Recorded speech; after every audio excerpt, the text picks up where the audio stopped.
സ്വാഗതം deep ഫോക്കസിലേക്ക്. Subsidy ലഭിക്കാത്തതും ക്രമാതീതമായ വിലത്തകർച്ചയും rubber കർഷകരെ ദുരിതത്തിലാക്കുന്നു. കൃഷി നഷ്ടത്തിലായതോടെ കർഷകരിൽ പലരും റബ്ബർ മരങ്ങൾ മുറിച്ചു മാറ്റി തുടങ്ങി. പ്രതിസന്ധി രൂക്ഷമായതാണ് ചെറുകിട കർഷകരെ കടുത്ത തീരുമാനത്തിലേക്ക് നയിച്ചിരിക്കുന്നത്. 2 മാസത്തിലേറെയായി 120 രൂപയാണ് 1 കിലോ റബ്ബറിന്റെ വില. ഈ വിഷയമാണ് ഇന്ന് ഡീപ് ഫോക്കസ് ചർച്ച ചെയ്യുന്നത്. അതിഥികളിലേക്ക് വരാം. അതിനു മുമ്പ് ആ റിപ്പോർട്ടിലേക്ക്.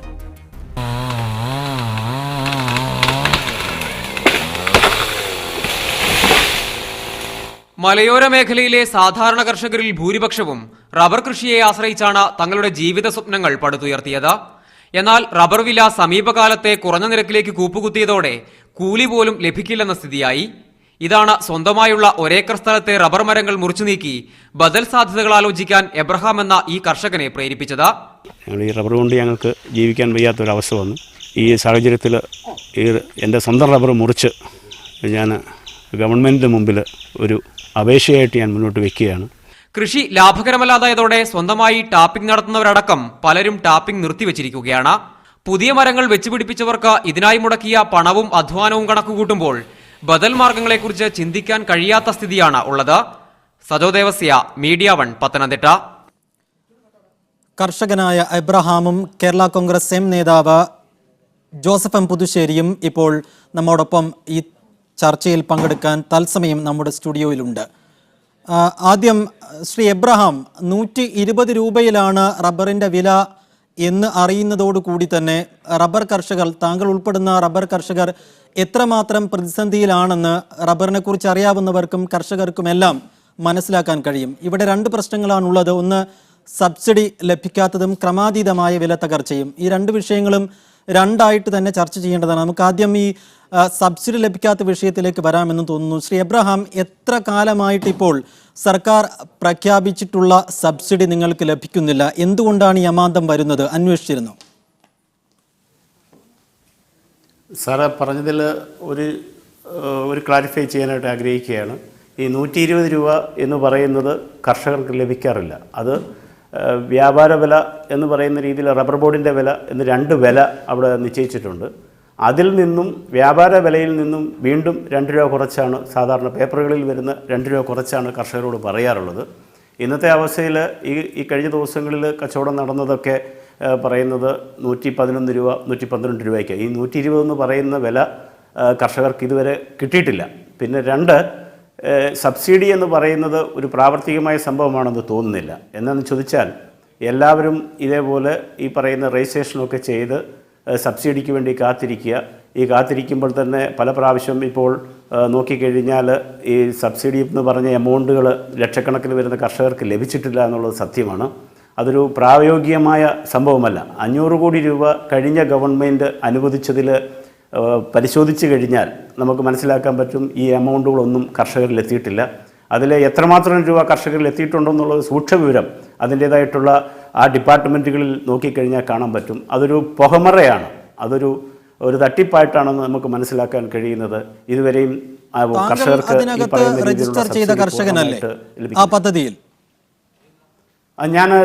ഞാൻ ഇത് ഇറങ്ങിയ സമയത്ത് തന്നെ ഇപ്പോൾ എന്നാണ് അവസാനമായി താങ്കൾക്ക് സബ്സിഡി ലഭിച്ചിട്ടുള്ളത്? തന്നെ എനിക്ക് ഏകദേശം ലഭിച്ചിട്ടുള്ള ഒരു 7000 രൂപയോളം ഒരു 6-8 മാസം മുമ്പ് ലഭിച്ചിട്ടുണ്ട്. പക്ഷേങ്കിൽ അതിനുശേഷം ഈ വില തകർച്ചയും അതോടൊപ്പം തന്നെ നമുക്ക് വേണ്ടുന്ന രീതിയിലുള്ള ആദായം ലഭിക്കാതെ വന്നപ്പോൾ ഞാൻ നിർത്തുകയാണ് ചെയ്തിട്ടുള്ളത്. അതിനുശേഷം ഒന്നും ഇതുപോലെ സബ്സിഡി ഒന്നും ലഭിക്കാനായിട്ട് കഴിഞ്ഞിട്ടില്ല. ചോദിക്കുമ്പോൾ പുതുശ്ശേരിയും നമ്മോടൊപ്പം തത്സമയമുണ്ട് ഈ ചർച്ചയിൽ പങ്കെടുക്കാൻ. ശ്രീ ജോസഫ് പുതുശ്ശേരി, ഇവിടെ റബ്ബർ കർഷകർ വലിയ ഒരു പ്രതിസന്ധിയിലാണ് നിൽക്കുന്നത്. താങ്കൾക്ക് അറിയാവുന്ന കാര്യം തന്നെയാണത്. ഈ വിഷയം കഴിഞ്ഞ ദിവസം നിയമസഭയിൽ എത്തിക്കാൻ വേണ്ടി കേരള കോൺഗ്രസ് എം തന്നെ ശ്രമിച്ചിരുന്നു. അതിനകത്ത് ചില ആശയക്കുഴപ്പങ്ങളൊക്കെ ഉണ്ടായി, അത് വാർത്തയാവുകയും ചെയ്തിരുന്നു. ഏറ്റവും ഒടുവിലായി ഈ സബ്സിഡി കാര്യത്തിലേക്ക് മാത്രം നമ്മൾ വരികയാണെങ്കിൽ എവിടെയാണിപ്പോൾ ഈ സബ്സിഡിയുടെ കാര്യത്തിൽ അമാന്തം വരുന്നത്? എന്താണ് ഇക്കാര്യത്തിൽ സംഭവിച്ചത്? 500 കോടി രൂപ LDF സർക്കാർ ഇതിനായി നീക്കിവെക്കുകയൊക്കെ ചെയ്തിരുന്നു. എന്താണ് സംഭവിക്കുന്നത്? ഇവിടെ റബ്ബർ കർഷകനായ ശ്രീ എബ്രഹാം പ്രകടിപ്പിച്ച വികാരത്തോട് ഞാനും പൂർണ്ണമായി യോജിക്കുകയാണ്. കാരണം ഇത് കേരളത്തിലെ സാധാരണ റബ്ബർ കർഷകൻ്റെ വികാരമാണ്.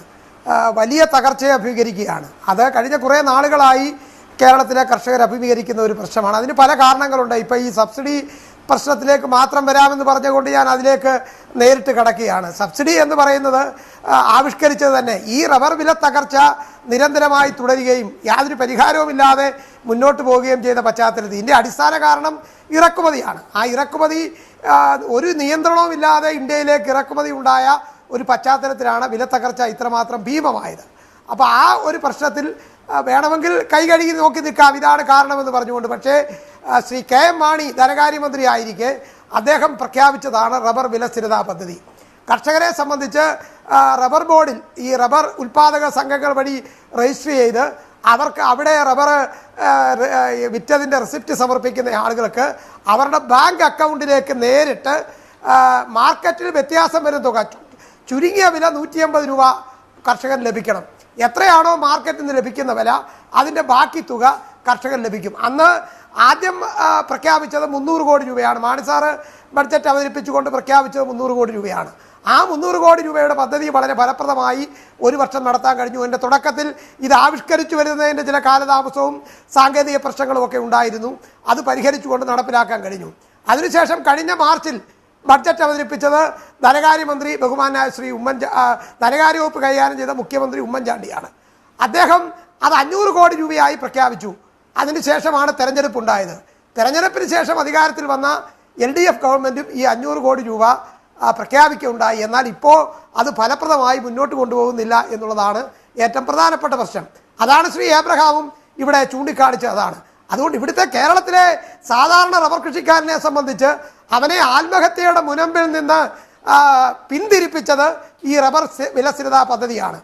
മാർക്കറ്റ് വില എത്രയാണെങ്കിലും ബാക്കി വരുന്ന തുക അവൻ്റെ അക്കൗണ്ടിൽ ഇടനിലക്കാരില്ലാതെ, ഒരു ഇടനിലക്കാരൻ്റെയും സഹായം ആവശ്യമില്ലാതെ അവൻ്റെ ബാങ്ക് അക്കൗണ്ടിലേക്ക് നേരിട്ടെത്തുന്ന ഒരു സംവിധാനം, ഇത്രയും ഫലപ്രദമായ ഒരു താങ്ങ് കർഷകർക്ക് താങ്ങ് കൊടുക്കുന്ന ഒരു പദ്ധതി മറ്റൊന്നും ഉണ്ടായിട്ടില്ല. അത് ഫലപ്രദമായി നടപ്പിലാക്കാൻ കഴിഞ്ഞു. അത് ഇപ്പോഴും തുടരണം. എന്നാൽ ഈ ഗവൺമെന്റ് കാലത്ത് അത് പ്രഖ്യാപനം ഉണ്ടായെങ്കിലും അത് വേണ്ടതുപോലെ അത് മുന്നോട്ട് പോകുന്നില്ല. അത് മുന്നോട്ട് പോകണം എന്നാണ് ജോസഫ് പുതുശ്ശേരി. CPM നേതാവ് ശ്രീ വാസവൻ കൂടി ഇപ്പോൾ നമ്മോടൊപ്പം ടെലിഫോൺ ലൈനിലുണ്ട്. ശ്രീ വാസവൻ, ഇവിടെ എന്തൊക്കെ പ്രതിസന്ധികൾ റബ്ബർ കർഷകർ നേരിട്ടപ്പോഴും അവരുടെ ഒരു പ്രതീക്ഷ മുഴുവൻ ഈ സർക്കാർ നൽകുന്ന സബ്സിഡിയിലായിരുന്നു. അതുകൊണ്ടാണ് പുതിയ വിളവിറക്കിയത് പോലും കർഷകർ, പുതിയ കൃഷിയിലേക്ക് അവർ തിരിഞ്ഞതുകൂടിയും. പക്ഷേ ഇപ്പോൾ ആ പ്രഖ്യാപിച്ചിട്ടുള്ള സബ്സിഡി 500 കോടി രൂപ അതിനായി നീക്കിവെക്കുകയും ചെയ്തു തോമസ് ഐസക്. പക്ഷേ ഇപ്പോൾ കുറേ മാസങ്ങളായിട്ട് അത് മുടങ്ങിക്കിടക്കുന്നു, കുടിശ്ശികയായി കിടക്കുന്നു. ഈ പദ്ധതി മരവിപ്പിച്ചു എന്നുള്ള ഒരു സംസാരം പോലും കർഷകർക്കിടയിൽ നടക്കുന്നുണ്ട്. അങ്ങനെയൊന്നുണ്ടോ? അത് ശരിയല്ല. പദ്ധതി മരവിപ്പിച്ചിട്ടില്ലെന്ന് മാത്രമല്ല, ഇടതുപക്ഷാധിപത്യത്തിന്റെ ഗവൺമെന്റ് 500 കോടി രൂപ വിലസ്ഥിരതാ ഫണ്ട് പ്രഖ്യാപിച്ചിട്ടുള്ളത് കൃത്യമായി നടപ്പാക്കാൻ വേണ്ടിയുള്ള നടപടികൾ സ്വീകരിച്ചു വരികയാണ്. ഇതിന്റെ പ്രധാനപ്പെട്ട കാരണം എല്ലാം അറിയാവുന്ന പോലെ പ്രധാനമായും ഒന്ന് കേന്ദ്ര ഗവൺമെന്റിന്റെ ഇറക്കുമതിയും, 2 ആസിയൻ കരാർ ഉണ്ടാക്കിയ പ്രത്യാഘാതമാണ് കൃഷിക്കാരനുഭവിക്കുന്ന പ്രയാസങ്ങളുടെ യഥാർത്ഥ കാരണം. യഥാർത്ഥത്തിൽ കേന്ദ്ര ഗവൺമെന്റാണ് പ്രൈസ് സ്റ്റെബിലൈസേഷൻ ഫണ്ടിൽ നിന്ന് കേരളത്തെ സഹായിക്കാൻ മുൻകൈ എടുത്ത് മുന്നോട്ട് വരേണ്ടത്. ഇന്ത്യയിലെ മറ്റ് ഇതര കൃഷിക്കാർക്ക് നൽകിയ കൃഷിക്കാർക്ക് ഇപ്പോൾ 17,600 കോടി രൂപ കൊടുത്ത കേന്ദ്ര ഗവൺമെന്റ് എന്തുകൊണ്ട് റബ്ബർ കൃഷിക്കാർക്ക് ഈ വിഷയത്തിൽ ഏതെങ്കിലും തരത്തിലുള്ള സഹായം ചെയ്യാൻ മുന്നോട്ട് വരുന്നില്ല? സംസ്ഥാന ഗവൺമെന്റ് ഈ വിഷയം നാനാതരത്തിൽ കേന്ദ്രത്തിന്റെ ശ്രദ്ധയിൽപ്പെടുത്തിയിട്ട് ഒരു പൈസ പോലും ഇതുവരെ തരാൻ തയ്യാറായിട്ടില്ല. അത്തരൊരു സന്ദർഭത്തിലാണ് സംസ്ഥാന ഗവൺമെന്റ് 500 കോടി രൂപ നാണ്യവിരുദ്ധ പാക്കേജിൽ തന്നെ പെടുത്തി കൊടുക്കാനായിട്ട് പ്രഖ്യാപിക്കുകയും അതിനനുസരിച്ചുള്ള നടപടി സ്വീകരിച്ചു വരികയും ചെയ്യുന്നത്. കഴിഞ്ഞ ഗവൺമെന്റ് കാലഘട്ടത്തിൽ പ്രഖ്യാപിച്ചത് മുഴുവൻ കൊടുത്തില്ലെന്ന് മാത്രമല്ല, അത് താഴെ നിന്ന് അതിന്റെ നടപടിക്രമങ്ങൾ പൂർത്തീകരിച്ചു വരുന്ന രംഗത്ത് RPSന്റെ രംഗത്തും ചില പോരായ്മകൾ സംഭവിച്ചിട്ടുണ്ട്. അതുപോലെ തന്നെ അതിന്റെ ബില്ല് കാൽക്കുലേറ്റ് ചെയ്ത സമയത്ത് എത്തിക്കുന്ന രംഗത്ത് വീഴ്ചകൾ വരുത്തിയിരുന്നു. കഴിഞ്ഞ സർക്കാരിന്റെ കാര്യം നമുക്ക് പറഞ്ഞു നിൽക്കാൻ സമയമില്ല. ഈ സർക്കാരിന്റെ കാര്യത്തിലേക്ക് തന്നെ വരികയാണെങ്കിൽ ഇപ്പോൾ ഇത് മുടങ്ങിയത് എന്തു കാരണങ്ങളാലാണ് എന്നാണ് താങ്കൾ മനസ്സിലാക്കുന്നത്? കുറ്റമറ്റ രൂപത്തിൽ അത് പരിഹരിക്കാൻ പര്യാപ്തമായ നടപടിയാണ് ഇന്നത്തെ സർക്കാർ സ്വീകരിച്ചു വരുന്നത്. അത് കൃത്യമായി കൃഷിക്കാരന് ലഭിക്കത്തക്ക രൂപത്തിൽ തന്നെ അതിന്റെ നടപടികൾ ഈ ഗവൺമെന്റിന്റെ ഭാഗത്ത് നിന്ന് സ്വീകരിച്ചു വരുന്നുണ്ട്. ശരി.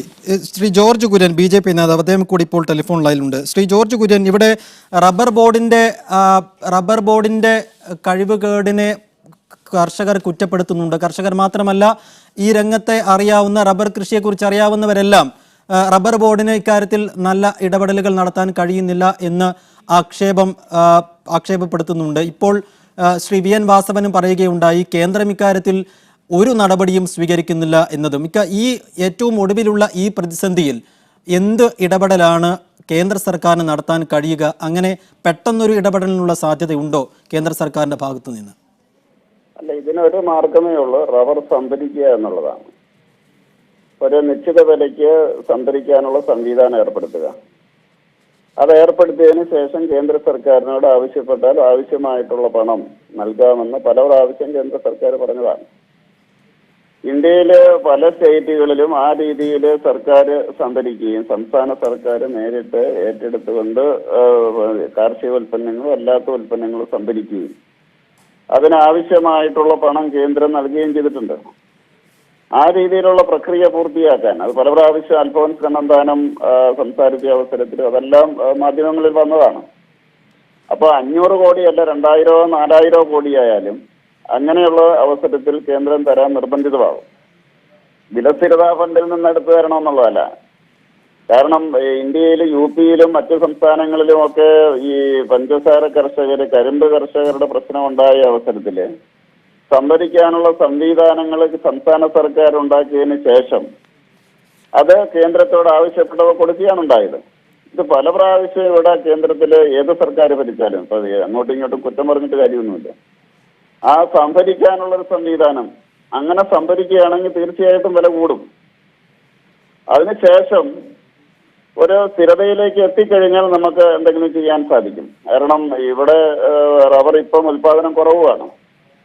അപ്പൊ അതിനുള്ള എല്ലാവരും കൂടെ കൂട്ടായിട്ട് BJP അതിനു വേണ്ടിയുള്ള എല്ലാ സഹായവും ചെയ്യാൻ തയ്യാറാണ്. നേരത്തെയും പറഞ്ഞിട്ടുള്ളതാണ്.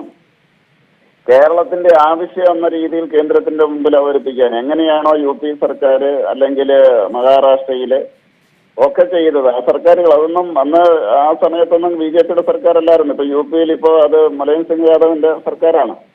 അവിടുത്തെ BJP ഘടകം കൂടെ അവിടുത്തെ സർക്കാരിന്റെ കൂടെ കൂടുകയാണ് ഉണ്ടായത്. അതേ രീതിയിൽ കേരളത്തിലെ BJP ഘടകം ഇവിടുത്തെ ഏത് സർക്കാരായാലും അവരുടെ കൂടെ കൂടിക്കൊണ്ട് റബ്ബർ സംഭരിക്കുന്നതിനുള്ള പണം കേന്ദ്രത്തിൽ നിന്ന് വേണം എന്ന് ആവശ്യപ്പെടാനും അവർ അവതരിപ്പിക്കാനും തയ്യാറാണ്. പക്ഷെ എന്തുകൊണ്ടോ ഇവിടെ റബ്ബർ സംഭരണം എന്നുള്ള കാര്യം ആരും പറയുന്നില്ല. റബ്ബർ സംഭരണം ഒരു ആശയം തന്നെയാണ്. പക്ഷേ കുറ്റപ്പെടുത്തുന്നവർക്ക് കേന്ദ്രം ഇറക്കുമതി നയം ഉദാരമാക്കിയത് കൂടി ഒരു വലിയ വിഷയമായി തന്നെ ഉണ്ടാവും. അത് നമുക്ക് ചർച്ച ചെയ്യേണ്ടതാണ്. ചർച്ചയിലേക്ക് തിരികെ എത്താം ചെറിയൊരു ഇടവേളയ്ക്ക് ശേഷം. തിരികെ എത്താം ഡീപ് ഫോക്കസിലേക്ക്. ശ്രീ TM തോമസ് ഐസക് ധനമന്ത്രി കൂടി ഇപ്പോൾ ടെലിഫോൺ ലൈനിലുണ്ട് ഈ ചർച്ചയിൽ പങ്കെടുത്തുകൊണ്ട്. ശ്രീ തോമസ് ഐസക്, ഇവിടെ റബ്ബർ കർഷകരുടെ ആകെയുള്ള ഒരു പ്രതീക്ഷയായിരുന്നു സർക്കാരിന്റെ സബ്സിഡി. ആ പ്രതീക്ഷകൾക്ക് ആക്കം കൂട്ടിയാണ് LDF സർക്കാരും ഈ 500 കോടി രൂപ ബജറ്റിൽ നീക്കിവെച്ചത്. താങ്കൾ തന്നെയായിരുന്നു അത് പ്രഖ്യാപിച്ച മന്ത്രിയും. പക്ഷേ ഇപ്പോൾ കുറെ കാലമായിട്ട് അത് അവർക്ക് കിട്ടുന്നില്ല. ഈ പദ്ധതി സർക്കാർ മരവിപ്പിച്ചോ എന്നുള്ള സംസാരം പോലും അവർക്കിടയിൽ നടക്കുന്നുണ്ട്. ഇത് തൽപര കക്ഷികളുടെ പ്രചാരണം മാത്രമാണ്. 283 കോടി രൂപ ഇതുവരെ ഈ വർഷം വിതരണം ചെയ്തു. വകയിരുത്തിയതിന്റെ പകുതിയിലേറെ. 5 വർഷക്കാലം UDF ഭരിച്ചിട്ട് ഈ കഴിഞ്ഞ അവരുടെ അവസാന വർഷത്തിന്റെ ഈ മാസം എത്തുമ്പോൾ ആകെ ചെലവാക്കിയിരുന്നത് 40 കോടി രൂപയാണ്. ഇതാണ് ആ റെക്കോർഡ്. അതിന് പകരം 283 കോടി രൂപ ചെലവഴിച്ചു. എന്നിട്ടും ഇനിയും പുതിയ ഒരു താമസം എന്ന് പറഞ്ഞു കഴിഞ്ഞാൽ പുതിയ കർഷകർക്ക് രജിസ്റ്റർ ചെയ്യാനുള്ള സൗകര്യം കൊടുക്കണം സോഫ്റ്റ്വെയറിൽ. പഴയ ആൾക്കാർ ഇപ്പൊ ഭൂമി ഒരാളുടെ വേറെ ആൾ മേടിച്ചു, അപ്പൊ ഇയാളുടെ പേരിലേക്ക് ആക്കുമ്പോൾ മറ്റേയാളുടെ പേരിലുള്ളത് ക്യാൻസൽ ചെയ്യണം. അങ്ങനെയുള്ള ചില സോഫ്റ്റ്വെയർ സംബന്ധമായിട്ടുള്ള പ്രശ്നങ്ങൾ മൂലം 2-3 ആഴ്ച ഇത് നിർത്തിവെക്കേണ്ടി വന്നു. അത് മഴക്കാലം തെരഞ്ഞെടുത്തത്. ഇപ്പൊ അതൊന്നും പ്രശ്നമില്ല, മുറക്കി കൊടുത്തുകൊണ്ടിരിക്കുകയാണ്. വിലക്കയറ്റം വില താഴ്ന്നതിന് കാരണം ഇതൊന്നും അല്ല. വില താഴ്ന്നത് കാരണം കേന്ദ്ര സർക്കാരിന്റെ നയങ്ങളാണ്. ഈ കോൺഗ്രസ് ഭരിച്ചിരുന്നപ്പോഴും BJP ഇപ്പൊ ഭരിക്കുമ്പോഴും തുടരുന്ന അതേ നയങ്ങളാണ് കേരളത്തിലെ റബ്ബർ കൃഷിക്കാരെ കുത്തുവാളരിപ്പിച്ചിട്ടുള്ളത്. അവരുടെ നയങ്ങളുടെ മൂലം ഇവിടെ രാജ്യത്തിന് ചില കയറ്റുമതിക്കൊക്കെ നേട്ടം ഉണ്ടായി കാണും. പക്ഷെ കൃഷിക്കാർ തകർന്നു. എന്നിട്ടും ഒരു നഷ്ടപരിഹാരം തരുന്നതിന് ഒരാൾ പോലും ചിന്തിക്കുന്നില്ല. ഇപ്പോഴും കേന്ദ്ര സർക്കാർ പരുത്തിയുടെ വിലയിടിയുമ്പോ 15,000 കോടി രൂപയാണ് അനുവദിച്ചു കൊടുത്തത്. എന്തേ നമ്മുടെ റബ്ബർ കൃഷിക്കാരെ കുറിച്ചൊന്നും ഓർക്കാൻ പറ്റാത്തത്? അതിനെതിരായിട്ട് കേരളം ഒരുമിച്ച് ശരി, നിലപാട് കേന്ദ്ര സർക്കാരിന്റെ ഇക്കാര്യത്തിൽ അലംഭാവം നമുക്ക് ചർച്ച ചെയ്യേണ്ടത് തന്നെയാണ്. പക്ഷേ നമുക്ക് ഈ സബ്സിഡിയുടെ കാര്യത്തിലേക്ക് ഒന്നുകൂടി വരികയാണെങ്കിൽ ഈ 500 കോടി രൂപ ഇങ്ങനെ നീക്കിവെച്ചാൽ അത് എത്ര കാലം ഗവൺമെന്റിന് ഇങ്ങനെ സബ്സിഡി കൊടുക്കാൻ കഴിയും എന്നൊരു ചോദ്യം ആ പദ്ധതി പ്രഖ്യാപിച്ച അന്ന് തന്നെ സാമ്പത്തിക വിദഗ്ധർ ചോദിച്ചിരുന്നു. ഇത് സർക്കാരിനെ സംബന്ധിച്ചിടത്തോളം ഭാവിയിൽ തന്നെ ഒരു വലിയ ഭാരമാവുമെന്ന തോന്നൽ താങ്കൾക്കുണ്ടോ? ഒരു സംശയം വേണ്ട. വില ഉയരുന്നില്ലെങ്കിൽ താങ്ങാൻ പറ്റാത്തൊരു ഭാരമായിട്ട് മാറും. ഇന്നത്തെ രീതിയിലാണ് പോകുന്നതെങ്കിൽ ഒരു 4 മാസം കൊണ്ട് ഈ വെച്ചിരിക്കുന്ന 500 കോടി രൂപയും പൂർണ്ണമായിട്ടും വിതരണം ചെയ്ത് കഴിഞ്ഞിരിക്കുന്നു. അപ്പോൾ പിന്നെ കൂടുതൽ പണം കണ്ടെത്തേണ്ടി വരും. ഇത് സംസ്ഥാന സർക്കാരിന് താങ്ങാൻ പറ്റുന്നൊരു കാര്യമില്ല. ഇത് നമ്മുടെ ഒരു ദേശീയ കലാമിറ്റിയായിട്ട് ദുരന്തമായി പ്രഖ്യാപിച്ച് കേന്ദ്ര സർക്കാർ ഇടപെടുകയാണ് വേണ്ടത്. എന്നാൽ അവരതിന് തയ്യാറല്ല. വളരെയധികം നന്ദി ശ്രീ തോമസ് ഐസക് ഈ ഘട്ടത്തിൽ ഞങ്ങളോട് പ്രതികരിച്ചതിന്. ശ്രീ ജോസഫ് പുതുശ്ശേരി, ഇതൊക്കെയാണ് നമ്മുടെ ധനമന്ത്രി പറയുന്നത്. ഇക്കാര്യത്തിൽ 500 കോടി രൂപയാക്കിയത് ഉമ്മൻചാണ്ടിയാണ്. അത് LDF സർക്കാർ നിലനിർത്തുകയും ചെയ്തു. ഇനിയിപ്പോൾ ഈ വകയിരുത്തിയ 500 കോടി രൂപ കൊടുത്ത് തീർക്കാം. അതിൽ തന്നെ ഇപ്പോൾ അമാന്തമുണ്ടായി. സോഫ്റ്റ്വെയർ തകരാറാണ് എന്നാണ് മന്ത്രി പറയുന്നത്. നമുക്കത് വിശ്വസിക്കാം. പക്ഷേ ഇനി എത്ര കാലം ഈ സബ്സിഡി മുന്നോട്ട് കൊണ്ടുപോകാൻ കഴിയും എന്നുള്ള ഒരു സംശയം ധനമന്ത്രി പ്രകടിപ്പിക്കുക തന്നെ ചെയ്തു. ഇക്കാര്യത്തിൽ എങ്ങനെ ഇനി മുന്നോട്ട് പോകും എന്നാണ് താങ്കൾ കരുതുന്നത്? ബഹുമാനായ ധനമന്ത്രി തോമസ് ഐസക് പറഞ്ഞ കാര്യങ്ങളോടുള്ള യോജിപ്പും വിയോജിപ്പും ഞാനിവിടെ വ്യക്തമാക്കാൻ ആഗ്രഹിക്കുന്നു. യോജിപ്പ് എന്ന് പറയുന്നത് കേന്ദ്ര സർക്കാരിൻ്റെ നയസമീപനങ്ങളോടുള്ള വിയോജിപ്പാണ്. തോമസ് ഐസക് പറഞ്ഞതിനുള്ള യോജിപ്പ് അവിടെയാണ്. കേന്ദ്ര സർക്കാർ ഇക്കാര്യത്തിൽ ഉണർന്ന് പ്രവർത്തിക്കാൻ തയ്യാറാവണം. അത് UPA ഭരിച്ചപ്പോഴും BJP ഭരിച്ചപ്പോഴും ഈ കാര്യത്തിൽ നമ്മൾ ആഗ്രഹിക്കുന്ന തരത്തിലുള്ള ഒരു നടപടി ഉണ്ടായിട്ടില്ല എന്നുള്ളത് ഒരു വസ്തുത തന്നെയാണ്.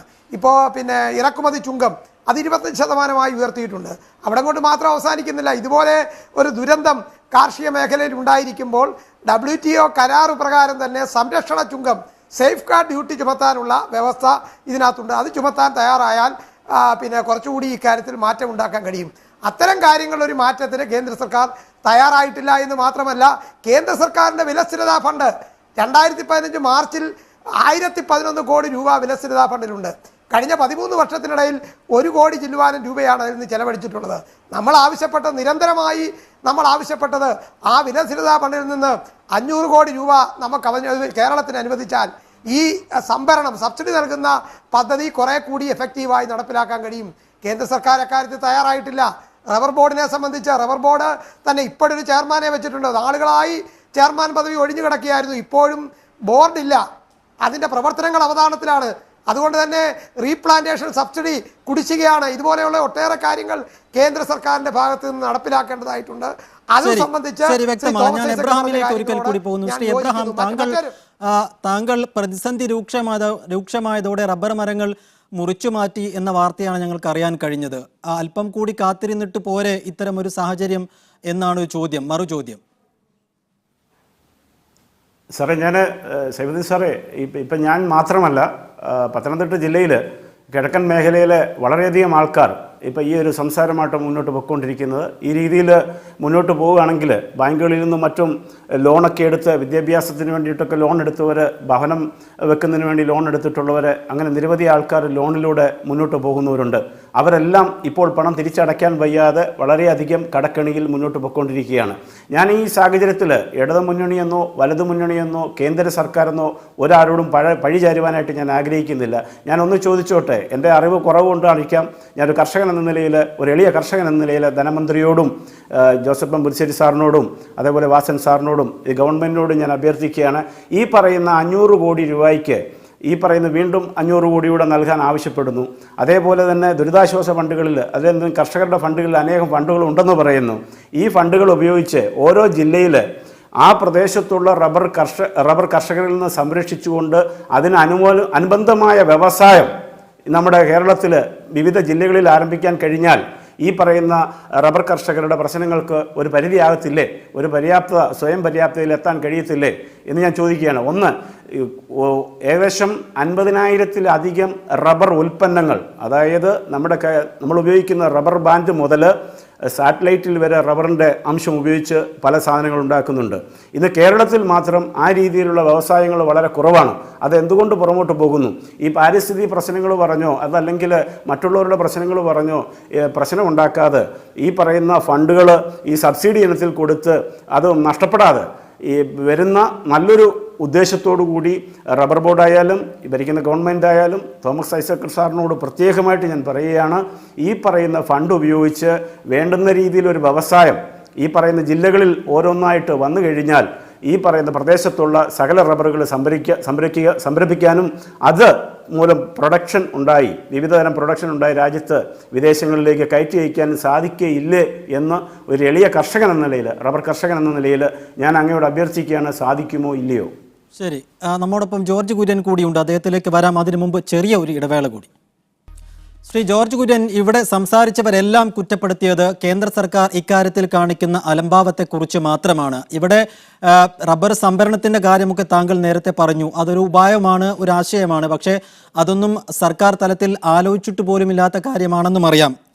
അതിനൊപ്പം തന്നെയാണ് റബ്ബറിൻ്റെ ഇറക്കുമതി കാര്യത്തിൽ കേന്ദ്രം സ്വീകരിച്ചിട്ടുള്ള പുതിയ നടപടികൾ വൻതോതിലാണ്. ഇപ്പോൾ ബാങ്കോക്ക് ഉൾപ്പെടെയുള്ള രാജ്യങ്ങളിൽ നിന്നും റബ്ബർ ഇറക്കുമതി ചെയ്തുകൊണ്ടിരിക്കുന്നത്. ഇനി ഇക്കാര്യത്തിൽ ഈ പ്രതിസന്ധി കുറയ്ക്കാൻ എന്ത് നടപടികൾ പെട്ടെന്ന് കേന്ദ്ര സർക്കാരിൽ ഒരു സമ്മർദ്ദ ശക്തിയായിക്കൊണ്ട് ചെലുത്താൻ BJP നേതാക്കൾക്ക് കഴിയും കേരളത്തിലെ? അല്ല, ഈ കർഷകൻ പറഞ്ഞ പോലെ, എബ്രഹാം പറഞ്ഞതുപോലെ ഈ കേരളത്തിലെ യഥാർത്ഥത്തിൽ ഈ റബ്ബർ ഫാക്ടറികൾ ഉണ്ടായിരുന്നു. അതെല്ലാം ഞങ്ങൾ പൂട്ടിച്ച് എന്ന മുദ്രാവാക്യം കളിച്ചവരാണ് ഇവിടുത്തെ UDF-കാരും LDF-കാരും. എല്ലാം കേരളത്തിന് വെളിയിലേക്ക് പോയി. ഏതാനും റബ്ബർ ഫാക്ടറികൾ മാത്രമേ കേരളത്തിലുള്ളൂ. റബ്ബർ ബാൻഡിന്റെ കമ്പനികൾ പോലും കേരളത്തിന് വെളിയിലേക്ക് പോയി. ഇപ്പൊ ആ പറഞ്ഞതുപോലെ കേന്ദ്ര സർക്കാർ ഇവിടെ നിന്ന് ചോദിച്ച കാര്യങ്ങളെല്ലാം ചെയ്തിട്ടുണ്ട്. ഇവിടെ ഇറക്കുമതിയുടെ ബൈബിലിറ്റി പീരീഡ് 3 വർഷമായിരുന്നു, 6 മാസമായിട്ട് കുറച്ചു. അതായത് ഇറക്കുമതി ചെയ്തിട്ട് വാല്യൂ ആഡഡ് ആയിട്ടുള്ളത് കയറ്റി അയക്കുന്നത് 20% നിന്ന് 25% ആയവർ ഇവിടുത്തെ പ്രശ്നങ്ങൾ മുഴുവൻ തീരുമെന്നായിരുന്നു ഇവിടുത്തെ രാഷ്ട്രീയ പ്രസ്ഥാനങ്ങൾ പറഞ്ഞിരുന്നത്. LDF-ഉം UDF-ഉം 25 ആക്കി. അതുപോലെ തന്നെ ഡെസിഗ്നേറ്റഡ് പോർട്ട് വേണമെന്ന് പറഞ്ഞു, അത് ചെയ്തു. വാല്യൂ ആഡഡ് ആയിട്ടുള്ളതിന്റെ കയറ്റുമതി ചെയ്യുന്നതിന്റെ നികുതി എടുത്തു കളയണമെന്ന് പറഞ്ഞു, അത് എടുത്തു കളഞ്ഞു. ഒരു പ്രത്യേക കാലഘട്ടത്തിലേക്ക് റബ്ബർ ഇറക്കുമതി ഈ വാല്യൂ ആഡഡ് ഇത് ഫ്രീ ലൈസൻസിലൂടെ കിട്ടുന്നത് അത് നിർത്തലാക്കണമെന്ന് പറഞ്ഞു, അത് നിർത്തലാക്കി. എന്നിട്ടും റബ്ബറിന്റെ വില കൂടിയില്ല. ഇവിടെ പറഞ്ഞല്ലോ, പരുത്തിയുടെ കാര്യമൊക്കെ ഇവിടെ പറഞ്ഞല്ലോ. ഞാൻ മുമ്പേ പറഞ്ഞത് എന്തുകൊണ്ട് ഈ 1000 കോടി കൊണ്ടൊന്നും ഒന്നും ആകാൻ പോകുന്നില്ല. ആ സംസ്ഥാനങ്ങൾക്കെല്ലാം കിട്ടിയത് 5000 കോടിയോ 10000 കോടിയോ ഒക്കെയാണ്. ആ രീതിയിലൊരു പദ്ധതി തയ്യാറാക്കിയിട്ട് റബ്ബർ സംഭരിക്കാൻ തയ്യാറാകണം. ശരി, താങ്കൾ വീണ്ടും ആ സംഭരണത്തിന്റെ കാര്യത്തിലേക്കാണ് വരുന്നത്. അവസാനമായി ശ്രീ ജോസഫ് എം പുതുശ്ശേരി, ഇവിടെ കഴിഞ്ഞ ദിവസം ഇക്കാര്യം നിയമസഭയിൽ കൊണ്ടുവരാൻ താങ്കളുടെ പാർട്ടി ശ്രമിച്ചു, പക്ഷേ പല കാര്യങ്ങളാൽ അത് മുടങ്ങിപ്പോയി. ഇനി ഇക്കാര്യത്തിൽ വലിയ അപകടാവസ്ഥയിലാണ് എബ്രഹാം ഉൾപ്പെടെയുള്ള കർഷകരുള്ളത്. എന്താണ് കേരള കോൺഗ്രസ് എം ചെയ്യാൻ പോകുന്നത്? റബ്ബറിന്റെ മാത്രം പാർട്ടിയാണ്. ഞങ്ങളെ സംബന്ധിച്ച് ഇക്കാര്യത്തിൽ വിട്ടുവീഴ്ച ഇല്ലാത്ത പ്രസ്ഥാനമാണെന്നുള്ളത് എല്ലാവർക്കും അറിയാം. ഞങ്ങൾ പിറന്നു വീണ അന്ന് മുതൽ ഇപ്പോൾ വരെയും ഈ കാര്യത്തിൽ ശക്തമായ നിലപാട് സ്വീകരിച്ചിട്ടുള്ള രാഷ്ട്രീയ പാർട്ടിയാണ്. പാർലമെന്റ് മാർച്ച് അടക്കമുള്ള ഇത് നടത്തി. ഞാൻ പറഞ്ഞല്ലോ, ഇത് കേന്ദ്ര ഗവൺമെന്റ് നയസമീപനങ്ങൾ ഇക്കാര്യത്തിൽ പ്രധാനപ്പെട്ട ഘടകമാണ്. പക്ഷേ ആ കാര്യം പറഞ്ഞ് ഒഴിഞ്ഞു മാറാനല്ല ഞങ്ങൾ ശ്രമിച്ചത്. ഒരു പാർട്ടി എന്നുള്ള നിലയിൽ, ഭരണകക്ഷി എന്നുള്ള നിലയിൽ അതിന്റെ ഉത്തരവാദിത്തം ഏറ്റെടുത്തുകൊണ്ടാണ് കേരള കോൺഗ്രസിന്റെ നേതാവ് മാണി സാറ് അവതരിപ്പിച്ച ബഡ്ജറ്റിൽ 2015 ബഡ്ജറ്റിൽ വിലസ്ഥിരതാ ഫണ്ട് പ്രഖ്യാപിച്ചത്. അതുകൊണ്ടാണ് കേരളത്തിലെ കർഷകൻ ആത്മഹത്യയിൽ നിന്ന് രക്ഷപ്പെട്ടത്. 150 രൂപ അവൻ ഉറപ്പാക്കാൻ കഴിയുന്ന സാഹചര്യം ഉണ്ടായത് ആ പശ്ചാത്തലത്തിലാണ്. ഇപ്പോൾ ആ വിലസ്ഥിരതാ ഫണ്ട് ഇഴയുന്നു. അതാണ് ഇപ്പോഴത്തെ അത് ശാശ്വത പരിഹാരമല്ല, താൽക്കാലികമായി ഉണ്ടാക്കിയ ഒരു പ്രശ്നപരിഹാരത്തിന്റെ ബുദ്ധിമുട്ട് അതാണ്. അതുകൊണ്ടാണ് ഞങ്ങൾ നിയമസഭയിൽ മൂലം ഒന്നിടപെടേണ്ടി വരുന്നു. ശ്രീ എബ്രഹാം, അവസാനമായി കേരള കോൺഗ്രസ് എം ഉൾപ്പെടെയുള്ള രാഷ്ട്രീയ പാർട്ടികൾ ഈ അപകടസന്ധിയിൽ എത്രത്തോളം നിങ്ങളുടെ സഹായത്തിന് എത്തുന്നുണ്ട്? കർഷകരെന്ന നിലയിൽ നിങ്ങളുടെ ഈ കൂട്ടായ്മ ഈ അവസാനമായി എന്തൊക്കെ ചെയ്യാനാണ് ഇപ്പോൾ തീരുമാനിച്ചിരിക്കുന്നത്? സാറേ, ഞാൻ മുന്നോട്ട് ഒരു ആശയം വെക്കുക, സൈഫുൽ സാറേ, ഞാൻ മുന്നോട്ടൊരു ആശയം വെക്കുകയാണ്. കേരളത്തിലെ മുഴുവൻ കർഷകരും രാഷ്ട്രീയ സമുദായ ചിന്ത മറന്നിട്ട് ചെറുകിടായിട്ടുള്ള എല്ലാ കർഷകരും സംഘടിച്ചുകൊണ്ട് ഗവൺമെൻറ്റിൻ്റെ ഭാഗത്തുനിന്ന് ഈ രീതിയിലുള്ള പൂർണ്ണമായ താല്പര്യം ഇല്ലാതെ വരികയാണ് എങ്കിൽ ഈ പറയുന്ന പോലെ റബ്ബർ കർഷകരെല്ലാം കൂടെ സംഘടിച്ചുകൊണ്ട് ഒരു പുതിയ സംഘടനയോ അല്ലെന്നുണ്ടെങ്കിൽ ഒരു അസോസിയേഷനോ രൂപീകരിച്ചുകൊണ്ട് കേരളത്തിലേക്ക് ഗവൺമെൻറ് മുമ്പിലൊരു അഭ്യർത്ഥനയുമായിട്ട് മുന്നോട്ട് വെച്ച് ചെറുകിട വ്യവസായങ്ങൾ തുടങ്ങുന്നതിന് വേണ്ടിയിട്ടുള്ള ഭരണാനുമതികൾ നൽകുക. അതേപോലെ തന്നെ മറ്റുള്ള ചെറിയ ചെറിയ തടസ്സങ്ങൾ മൂലം വ്യവസായങ്ങൾ മുന്നോട്ട് പോകുവാനായിട്ട് തടസ്സപ്പെടുന്ന അവസ്ഥ രാഷ്ട്രീയമായിട്ടോ അല്ലെന്നുണ്ടെങ്കിൽ സമുദായമായിട്ടോ ഒന്നും ഇടപെടാതെ റബ്ബർ കർഷകൻ എനിക്ക് നാളെ ജീവിക്കണം, എൻ്റെ അതിജീവന പ്രശ്നമാണ്, എൻ്റെ മക്കളുടെ പ്രശ്നമാണ്, എൻ്റെ സഹോദരങ്ങളുടെ പ്രശ്നങ്ങളാണ്, എൻ്റെ ബാങ്കിലെ വായ്പ നിലപാട് സമയപരിമിതി മൂലമാണ് നമുക്ക് ഈ ചർച്ച ഇവിടെ അവസാനിപ്പിക്കേണ്ടി വരുന്നത്. വളരെയധികം നന്ദി ശ്രീ എബ്രഹാം, ഒപ്പം Shri Joseph M Puthussery, Shri George Kurian, Shri VN Vasavan, ഒപ്പം ശ്രീ TM തോമസ് ഐസക് ഈ ചർച്ചയിൽ പ്രതികരിച്ചതിന്. ഡീപ് ഫോക്കസ് ഇവിടെ പൂർണ്ണമാവുന്നു. നമസ്കാരം.